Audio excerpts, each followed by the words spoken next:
This is Charlie Parsons for Boxing Social in association with Forged Irish Stout, Empire Fight Store and Ready to Fight. Delighted to be joined here, early doors, 2024, the Don. Had a bit of lunch with Nissa and Jamie this afternoon. I thought we'd celebrate that, given this is my first sit down exclusively with Dr. Charles Parsons. Indeed, Dr. Charles Yeah, Parsons. I thought you christen me the Don, so I'm going to christen you Doctor for 2024. It's great. I've actually didn't take much time off. Was straight into the office directly after the big New Year celebrations, and had a nice date on my couch over Christmas. Drank lots, ate lots, watched some terrible movies. Partied lots? No, not really. No. I think I did all my partying during the year, so it was at home. A few presents. Nice family time. Very chilled. Can I quickly, before we start, can I give a little MTV Cribs? You can. I thought that's why I'd do it. It's after a day of work, shouldn't look too messy. No, it's pretty impressive, the setup that we've got going on here. I'll show you what's impressive. I think this is a better way to do it on the phone. We can MTV Cribs it up. Absolute gem. It's me and Muhammad Ali. Wow, no, that is a good That's photo. ringside. We were promoting Layla Ali. That was 2005 in Berlin. In Berlin. So yeah. Got the Misfits boxing poster down there. Very cool. Yes, that's the backdrop. Cover up the blood on the wall. Right, let's go straight into it. A reflection on 2023 then. Obviously with Misfits going the way it is and just thriving year after year and coming on leaps and bounds. Obviously, do this to me, like look back at last year. I want to look forward. That's what everyone says to me. Everyone says this. We've done wound up at some stage last year, but no. I mean, what was it? 27 events in total across X amount of countries. People like to do that at the moment. I can't remember how many countries it was. So I'm not going to lie. I'll make it up. 9 countries, 5 continents, 1 on the Atlantic Ocean. No, it was a great year. We did 5 pay-per-views in the UK. Which fans might not hear the word pay-per-view, but that's how you've got to measure yourself a bit as a promoter. With Misfits and the Prime card, of course, was the absolute record breaker of the year. It was the highest selling pay-per-view combat sports event, so that was fantastic. And the Eubank Smith fights, obviously the both ends of the happiness scale there. The gloomy January was corrected in September.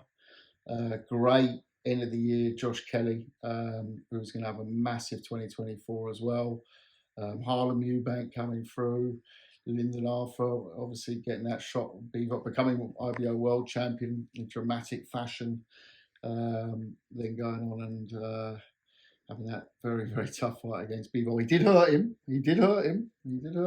This was just saying that. To the body, there was a point. Well, it's undeniable that he hurt him, but unfortunately he couldn't make much of that. But, he'll learn from that fight. He'll learn from fighting arguably the best pound-for-pound fighter in the world at the moment.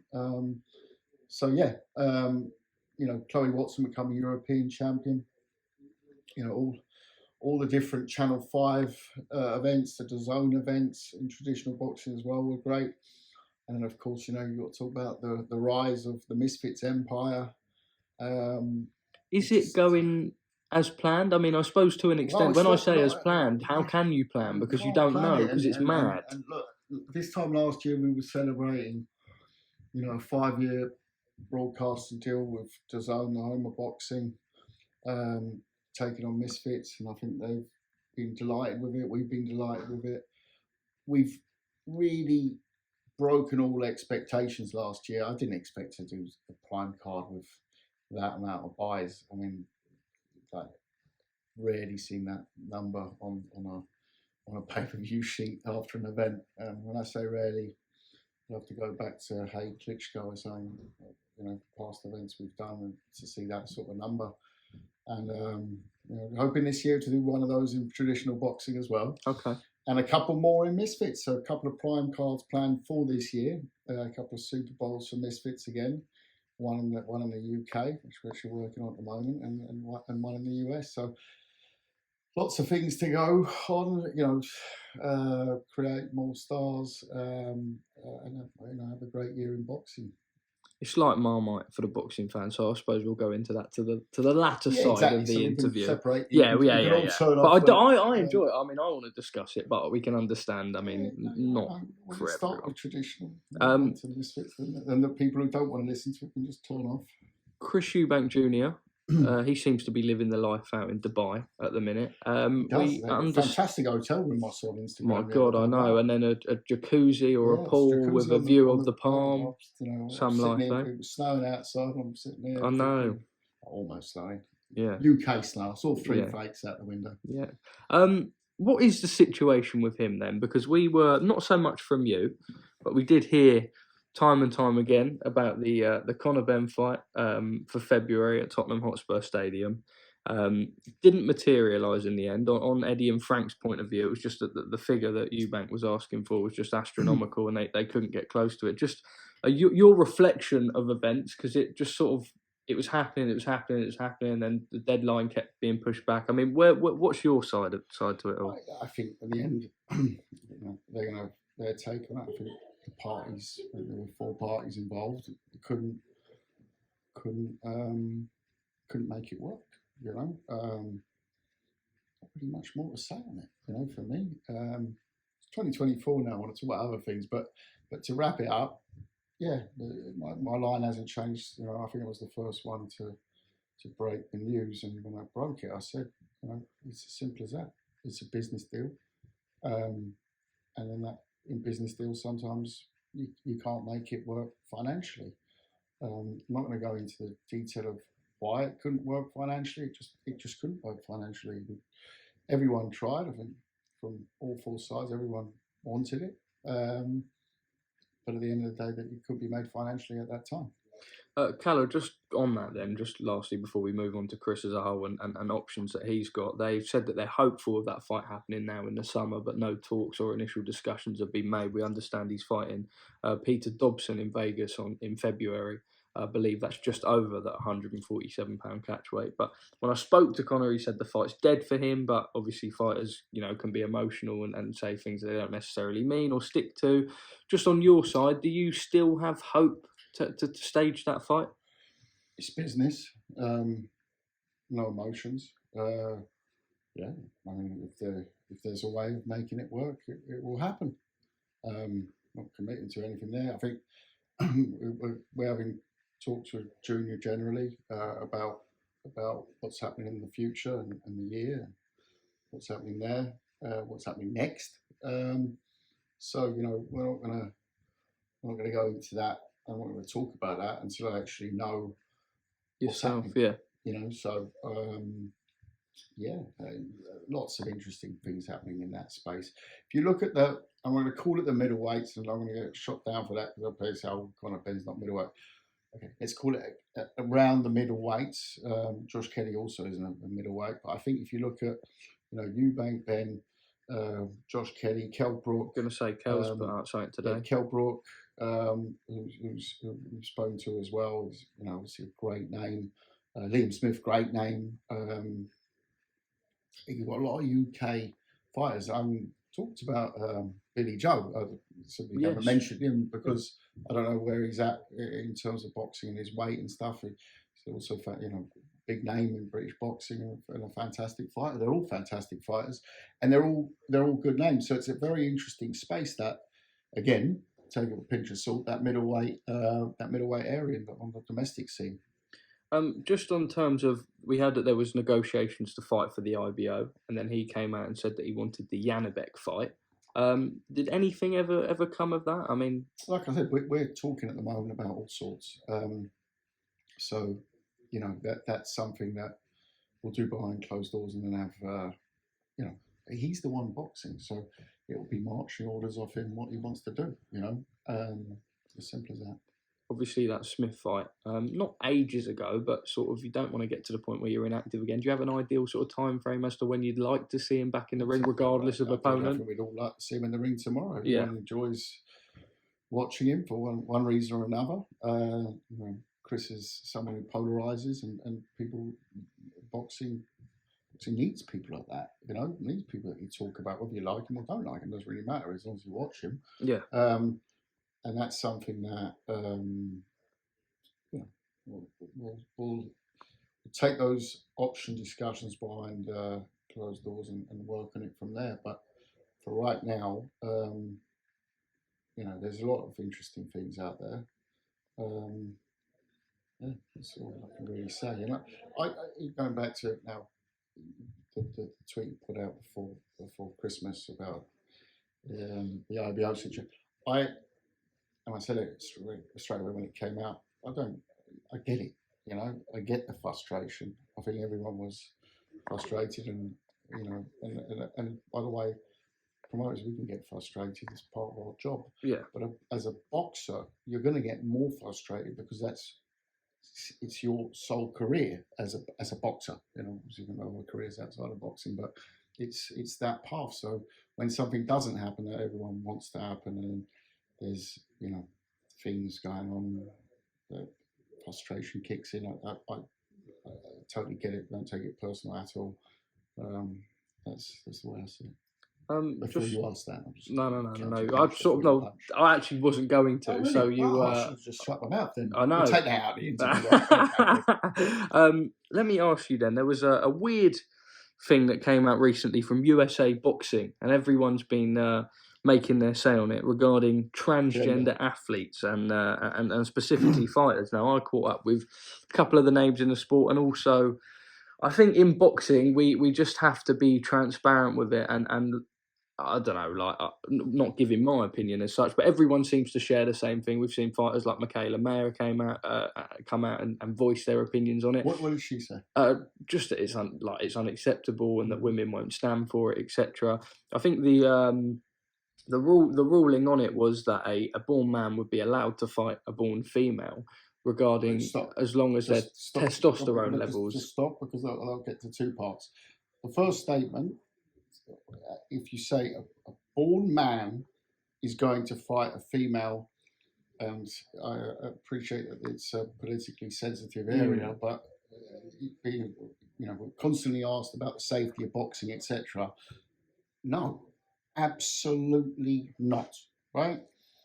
Now I know what the second part you're going to tell me is the testosterone levels have to be that deflated or that low. Doesn't make a difference, does it? First of all, I'm unqualified to answer this question, so whatever I say now, take it with a pinch of salt. But I'm sorry, I'm not grasping any reason why that would change things for me. That's just me talking as a human. I find that boxing is not comparable with other areas of life or sports. It's a physical sport. It's one that we've got to take very, very serious things like that. And women are still currently boxing 2-minute rounds and not 3-minute rounds. So we're going to suddenly say, no, we can have women who are born as men boxing against women. No, sorry, that for me, I'd have to see some real scientific evidence on that. Which I don't believe could exist, but okay. Again, I'm not a doctor. For me, no.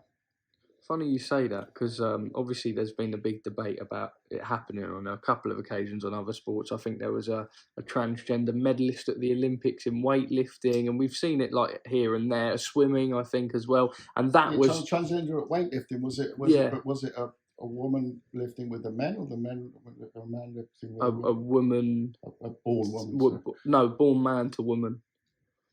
And the same with swimming. But what I'm saying is there was an outcry at that, and that's not a sport where you're inflicting damage and pain on one another. So this is even heightened on that, right? Well, for me, exactly. This is about a serious medical concern I would have on the safety part of it.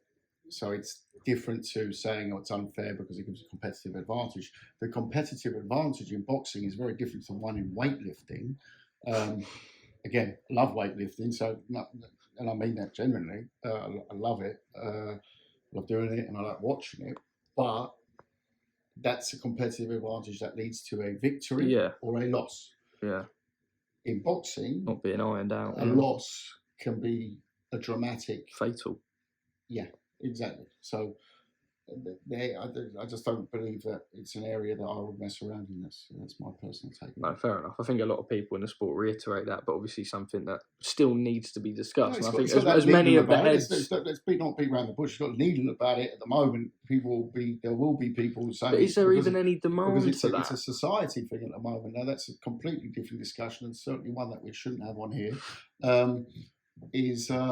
So I can only look at it as a second generation boxing promoter who's been around for 3 decades, and I've been there when the sport has been brutal, and it's something that would really, really concern me. Irrelevant what levels and what, no. Filip Hrgovic, on a different topic entirely, not to put him in. Interesting switch there. Yeah. What is his promotional situation? Is he still with yourselves and Matchroom? No, at the moment he's signed obviously for that fight in Saudi.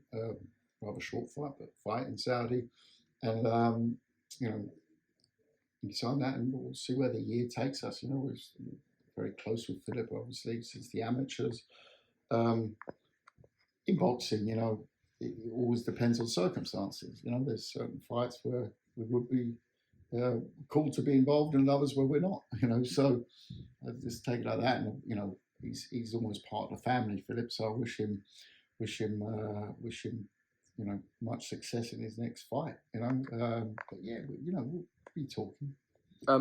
Let me ask you. There was a fight at one of your main events towards the end of the year that was cancelled, and then obviously headlined by Chloe Watson winning the European. Was Lee McGregor versus Isaac Lowe. We now understand that will not be being rescheduled. Are you able to shed any light as to why and what Lee's next moves could be? I think that Isaac wants to take a fight down in Saudi on Tyson's card. He's out in his camp, so I get that from a number of aspects. At the same time, you'll see in the next few days we've just closed a fight. I think a fantastic fight, European title fight. I'll tell you more when I can, but an absolute banger in a very historic boxing place in the UK. But it is historic for us. I don't want to give it away too much, but it's a great fight for 1st of March on Channel 5, which will be our first Channel 5 card this year.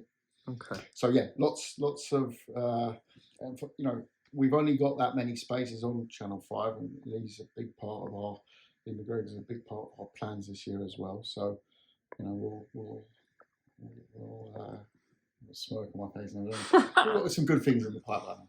I'll leave it at that. It's been a busy early January. We're hearing that Antwi versus McGann is the next fight. It's been ordered for the British title. Yeah, we know that Sam Gilly was potentially in the mix, but it will be Antwi, by the way. Yeah, we had very proud of this. We had two of the top 10 in the British fights of the year. Wow. Sam Antwi being one of them, and so he's going to box against McGann. It's Antwi hasn't had that recognition yet. He's obviously had that crazy fight on Channel 5 last week. Fantastic fight. But I think it could be a big year for him. He's working very well with Adam Booth, and we all know that Adam has that magic touch. Big puncher. So yeah, Sam Antwi, watch this space. It'll be getting pushed very heavily on Channel 5. Jack McGann's an interesting one and a good sell. Obviously, previously an MMA background. Stephen Graham happens to be at all of his fights. I don't know if you were aware. A big supporter. It's a fun build-up, right? Yeah, it's a fun build-up. and it's one of those domestic fights that will get a lot of attention. The fact it will be on Channel 5 will be fantastic. And it has all the hallmarks of a British title classic again. I wouldn't rule out Sam doing another fight, which ends up in the top 10 of this year's fights, and that's what you want to be seeing. You know? We saw towards the end of 2023 Jai Opetaia being stripped of his IBF title. Now, with that being said, we understand that there was an agreement between yourselves, Matchroom, Queensbury, Turkey Al Sheikh, everyone, as regards to that would be the fight, and then he would fight Mairis Briedis. Now, they still went and stripped Jai Opetaia. So first of all, it's not a classic step aside. It's not possible with the IBF. What we said was we wouldn't object because we'd already agreed to the date of that fight. That's all from our side. They then went through the formal process. It's not down to us; it's down to them to do. That process was rejected, and on the basis of that, they took the title away. You know, never liked seeing that. Especially, I was there that night when Opetaia won the belt against Briedis, against our guy. In a fight that, if you haven't seen it, go watch Opetaia-Briedis or Briedis Opetaia at the time. The first 6 rounds was the first time in his career that Briedis really didn't look good. In fact, you think he's getting on now, this is probably the end. He's been dropped for the first time in his career. You're thinking this ain't looking good. And then the second 6 rounds, if you watch both fights as 2 6-rounders, you wouldn't think it's the same people. Is Briedis smashing him pillar to post, breaks his eye socket or jaw in 4 places, his shoulder comes out, he's standing KO twice on his shoulder. Briedis, with all his experience, doesn't take a step back and let him drop. He carries him, but I don't know if he wanted to punish him more. Didn't realise it was the 12th round. Incredible. So, you know, the fact that was by the guy that people were saying, oh, he's getting older. I'm saying, no, it was actually the second. In the second half of the fight. Not the first half of the fight. So you saw how good Opetaia was, but you also saw, for me, why Briedis still is, you know, king of the cruiserweights. 3-time world champion, World Boxing Super Series winner, proves it against the best. Ask Oleksandr Usyk how different Oleksandr Usyk's career would have been that night in Riga, when it was into that last round, absolutely level on the cards. 2 judges have given the last round to Usyk, 1 to Briedis. I think that there was a 4th official as well. It was World Boxing Super Series. There couldn't be a draw. So if there was a draw, it would go to the 4th card. That 4th official had it for Briedis.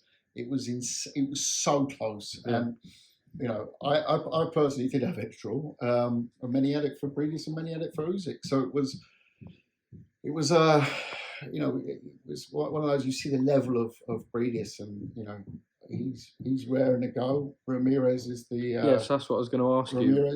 We're waiting to hear back. What do you expect to be his next fight? Well, Ramirez is the mandated fight. The issue is we haven't heard back from Golden Boy yet. I guess they're waiting on their guy. We haven't heard anything back, so we took the step of, which you don't normally do because we get on very well with Golden Boy, but you know, it's probably down to the fighter and not down to them. We just haven't heard back. Yeah. So we ordered we asked for a immediate purse bid. That purse bid will be held, I think on the 16th next week.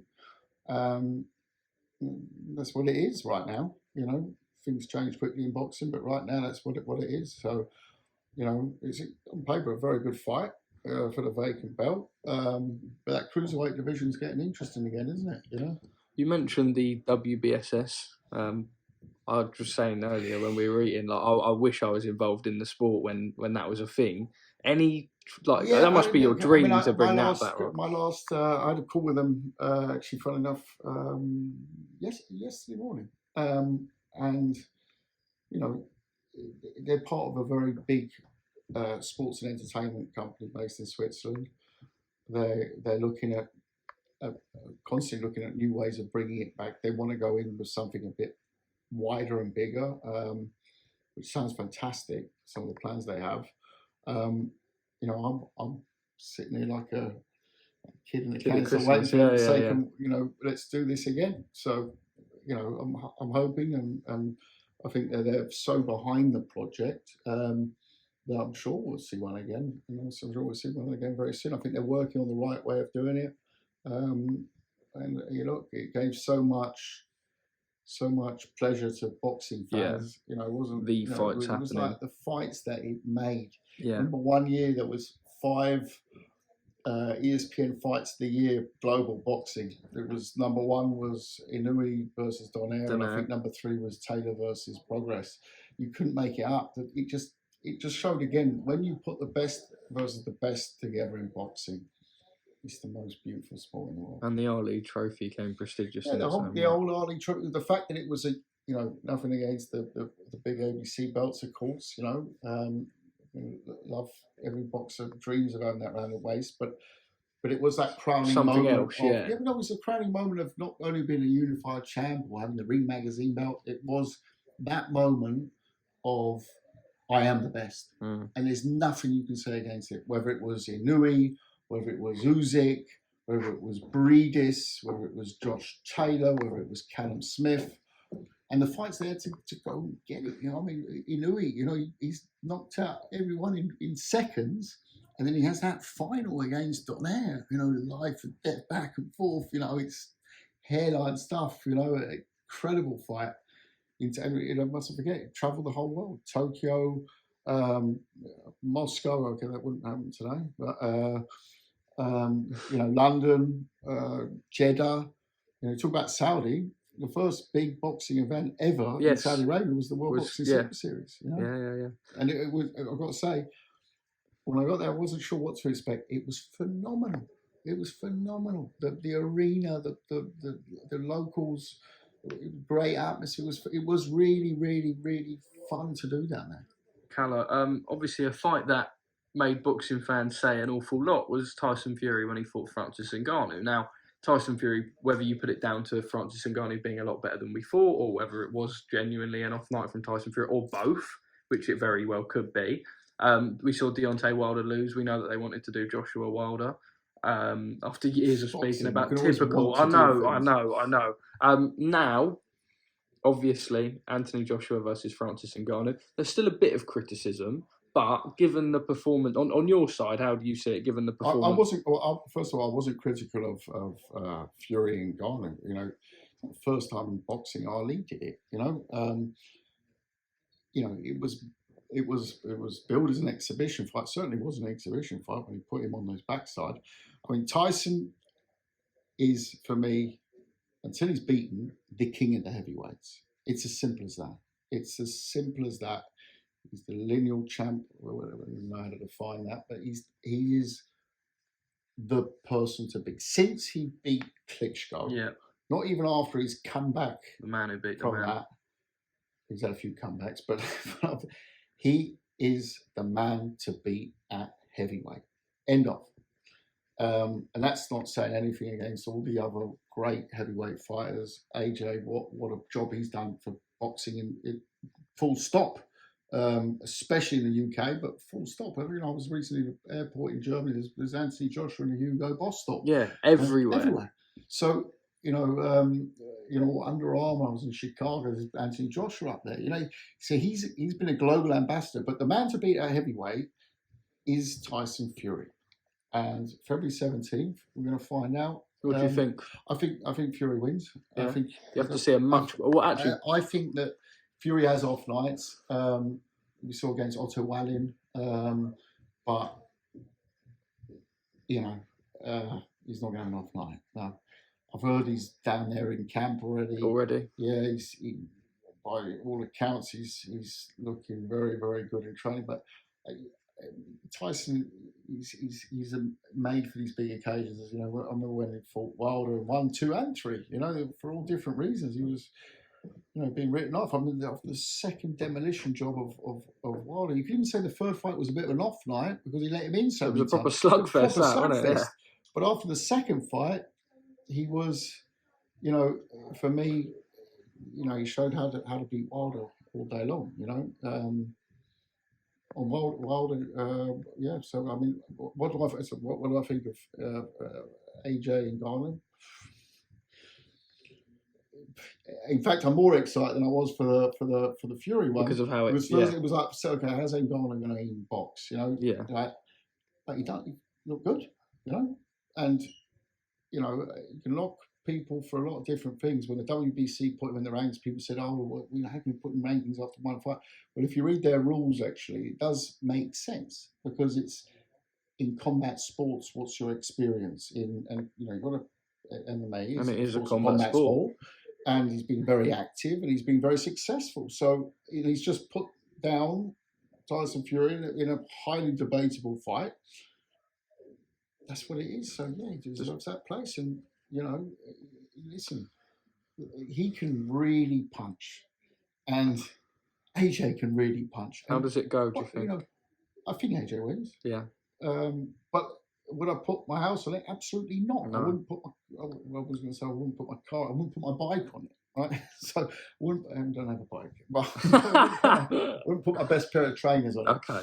But it's, I think, something that will attract again a lot of eyeballs, and this moves it on to Misfits. You know, you bring in people in from other sports, which other viewing groups, other viewing demographics into boxing, and I think that's great. I suppose just lastly then we move on to Misfits. Ed Matthews is the new main event in Leeds, no longer HS Tiki Toki. Firstly, why is that? And secondly, mystery opponent. We see another fight added to the card, I believe. Minicon versus Chase Demore. I'm still having to brush up myself a little bit despite sort of growing up and watching some of these guys. There's loads of the regular faces. You've got El Brook versus AJ Bunker on there as well. You've got a load of the regular Misfits crews on there. It's a big card as always. First one out in Leeds. We haven't done a show in Leeds in a long, long time. So I'm looking forward to that first Misfits show in Leeds. And yeah, no, HS Tiki Toki, there was something else that came up. And we actually had the idea of Ed Matthews originally on the card. And then this mystery opponent came up, and it's a cracker. Absolute cracker. Yeah, can't say more than that. Absolute cracker. So it's what it is. You know, it's the mad world of Misfits. Get ready for a wacky world up in Leeds wacky world and events up in Leeds next week. I say events because you've of course got the phenomenal Misfits press conferences live on DAZN and on the Misfits channels, and I'll tune in and watch it. There was so much talk about a potential Brazil show. Is that still in the mix? Whindersson, Nunes, obviously. I think Anderson Silva, Jose Aldo. It's like a sort of prime card Brazil. I'm excited. Is that on the? I want a trip to Brazil, Kalle. We'd like to do things properly. It is our first ever show in South America. I think we once had a fighter box down there. Pablo Hernandez, IBF. I can't remember exactly. It was something years and years ago, but that's the only thing we've ever done in South America. We've got loads of South American boxers over here. But rarely drifts south of Mexico, right? A bit in Argentina sometimes. But they show it all. Yeah, but just not in terms, doesn't have the pull of the big fights. And this would bring a big... This would be massive. We've got a football stadium on hold. Wow, a stadium. March and May, 65,000. Wow. Yeah. No, we're not talking a small show in Brazil. That's what I'm saying. It's not like, oh yeah, we're going to do a show with a couple of thousand people. It's currently Sao Paulo, but we're also looking at Rio as well. But the one that's held is in Sao Paulo. Okay. Do you expect KSI to fight again this year? And if so, what sort of opponents are you looking at? If it's not Jake Paul, who else is there for him to fight? Yeah, I mean, look, I get it. It was such a great event, and then it was the decision which I certainly scored it for AJ for KSI. So I'm still thinking about that Ngannou fight for JJ, not AJ, for KSI. And he was, like fighters go in a bad place. You mustn't forget, he trained and has trained for the last years as a pro fighter. He went into, he couldn't understand it. He worked so hard, and for the life of me, with that point deduction, how you can win a 6th round and not give him the fight, is for me incredible, and it's something that he's still fighting.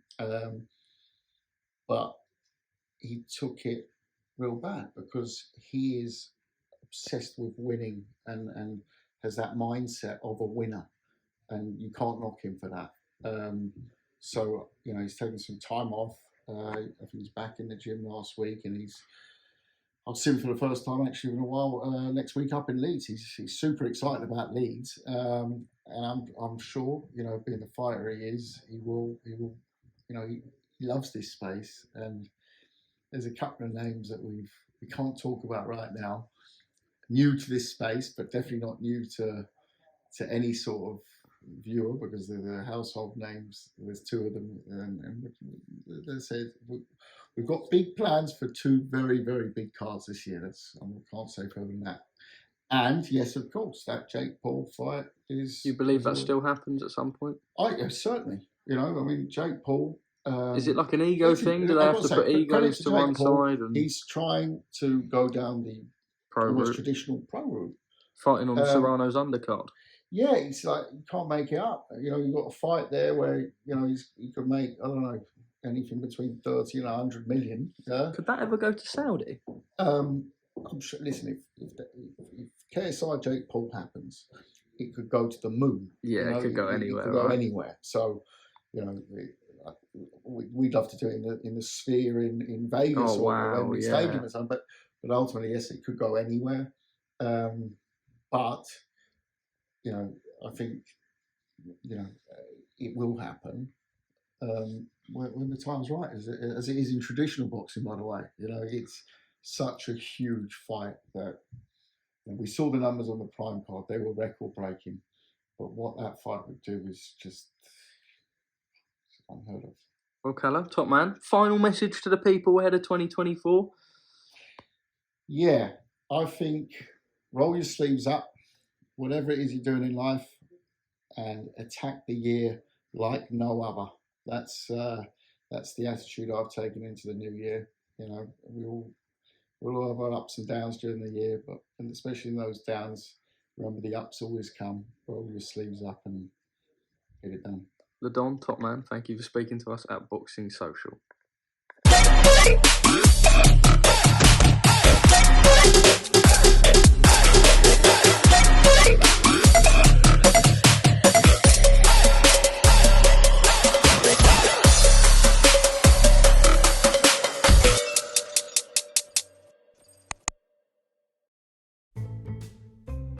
We need to think of a new advert for freebets.com.